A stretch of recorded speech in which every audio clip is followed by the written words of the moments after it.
Assalamualaikum warahmatullahi wabarakatuh. Hamdan wa syukronillah mabadah, sahabat AR News dan sahabat PWI Laskar Sabilillah Tulungagung dimanapun berada. Semoga senantiasa sehat walafiat dan dilancarkan dalam segala urusan kebaikan kita. Sahabat, tanpa berlama-lama ya, saya ingin menunjukkan betapa menggelikannya kitab-kitab karangan dari Pahlawi.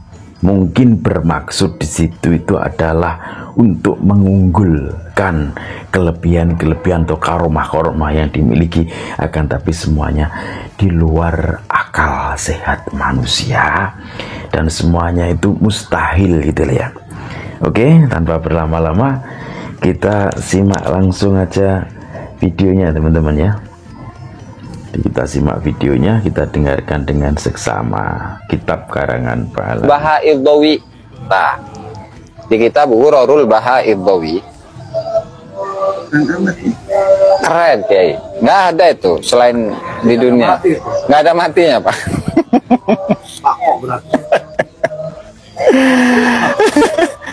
Ani Syekhil Kabir.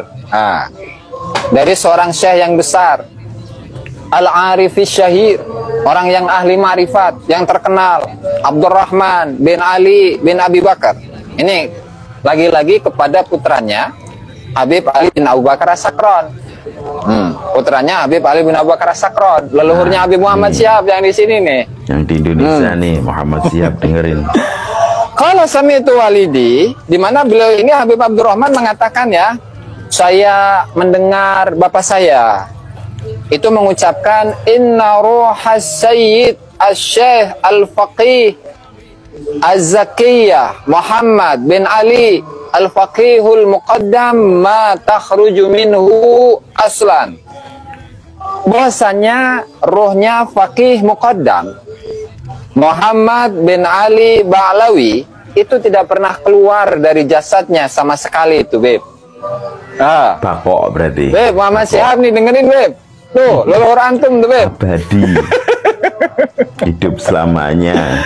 Jadi bagi muqaddam itu ketika meninggal sekalipun itu rohnya tidak pernah keluar dari jasadnya, nggak pernah keluar. Berarti dikubur hidup-hidup, betul. Makanya kan ada kisah itu yang pernah saya ceritakan itu dari kitab Diwan Al-Habib Abdurrahman bin Ubaidillah As-Sakto, bahwa ada seorang Habib yang ketika hidup dia tidak memiliki keturunan. Ketika hidup tidak memiliki keturunan. Nah, lalu kemudian dia meninggal, dan setelah meninggal istrinya itu kangen banget kepada suaminya dan menginginkan seorang anak keturunan. Nah, lalu ya Habib yang meninggal ini itu bangkit dari kuburan. Setelah bangkit datang Kiai ke rumahnya. Terus bikin anak sama istrinya. Padahal udah meninggal loh Kiai. Nah, itu berarti kemungkinan besar itu adalah al-faqih al-muqaddam. Kenapa seperti itu? Ya karena di sini faqih al-muqaddam itu ruhnya nggak pernah berpisah dengan jasadnya meskipun beliau itu sudah meninggal dunia.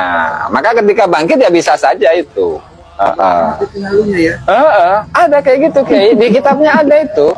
Hanya kalau di Indonesia ada yang madul, aja dia nanti.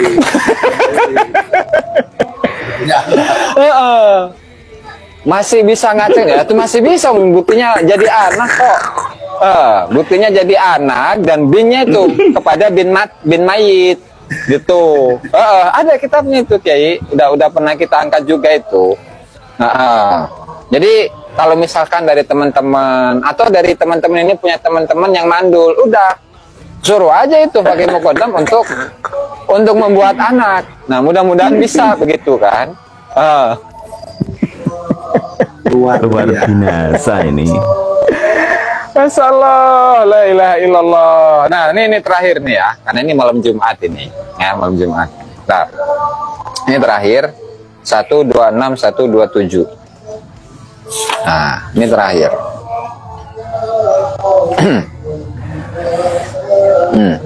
Ini langsung dari kitabnya loh ya.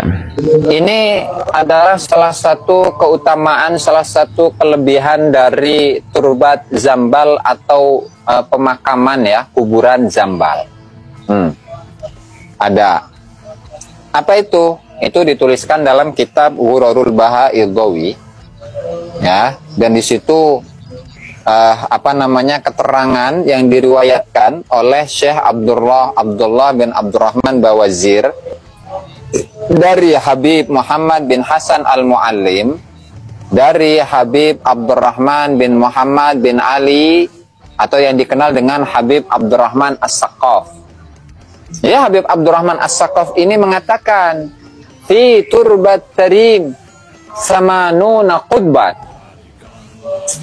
Di kuburan Tarim itu, ya, di kuburan Tarim itu terdapat 80 kutub. Padahal Abdurrahman As-Saqaf itu meninggal pada tahun 809 Hijriah di zaman Wali Songo di Dieta. 80 wali kutub, kulluhum asyraf radhiyallahu anhu, dan semuanya itu adalah para habaib. Ini luar biasa ya, semuanya wali-wali kutub, ya kan? Kemudian juga waqad sahha mana tadi? An-naqlu anil kutub al-mu'azzam wal ghaus wal qudwah al-mufakham wajihuddin Abdurrahman al-Muqaddam, sama tadi. Fala tastaba'id, jangan anggap itu mustahil. Jadi seandainya jika seluruh leluhur dari para habaib itu adalah para wali-wali kutub, jangan aneh. Nggak boleh aneh itu. Wala tastakfir, dan jangan menganggap itu banyak. Kenapa? Fakam qad hadatsa minhum ba'da qawlihi, maka betapa banyak yang terjadi setelahnya. Artinya sebagaimana para Ba'alawi itu ya memproduksi para wali-wali kutub sebelum zamannya Al-Habib Abdurrahman As-Saqaf, maka untuk masa setelahnya itu pun juga sama. Nah, berarti dihitung aja itu. Kalau di tahun 800 Hijriah itu jumlah wali kutubnya 80, jumlah para aulianya itu 10.000 wali di sana, padahal penduduk di sana mah nggak terlalu banyak. Maka untuk zaman yang setelahnya ya jelas berlipat-lipat. Itu mungkin kalau di zaman sekarang bisa jadi wali kutubnya itu sudah ribuan. Ya. Di walinya? Oh iya Kiai, kan bikin apa namanya? Tumbuh kumis saja itu langsung jadi wali. Apalagi yang sudah jenggotan, apalagi yang sudah beruban semuanya. Iya. Itu wali kutub setekan di situ. Masih kutub setekan coba. Ya emang ada itu yang mengatakan semacam itu ya, dari Habib itu asal udah tumbuh kumis dan jadi wali. Emang bener ada Habib yang ngomong kayak gitu. Oke.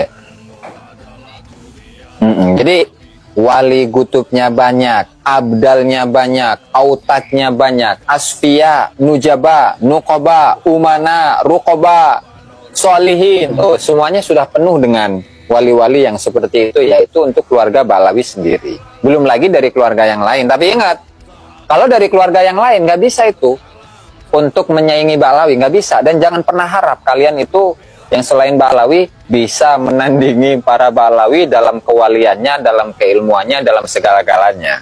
Itu aroma padam itu turunnya ke Cirijik dan ke Cibahar itu. Krizi ke Bahar, Pak. Karena bisa mengumpulkan 7 juta umat, Ya, Pak. 7 juta aroma itu. Garomanya Rizik gitu, Pak. Itu tadi teman-teman ya. Jadi lucu emang.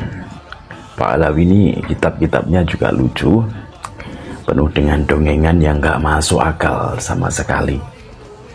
Dan kalau kita mau berpikir yang lebih objektif lagi, kenapa kalau banyak wali, banyak abdal di sana, kemudian tanahnya itu kok seakan-akan kayak tanah terkutuk ya?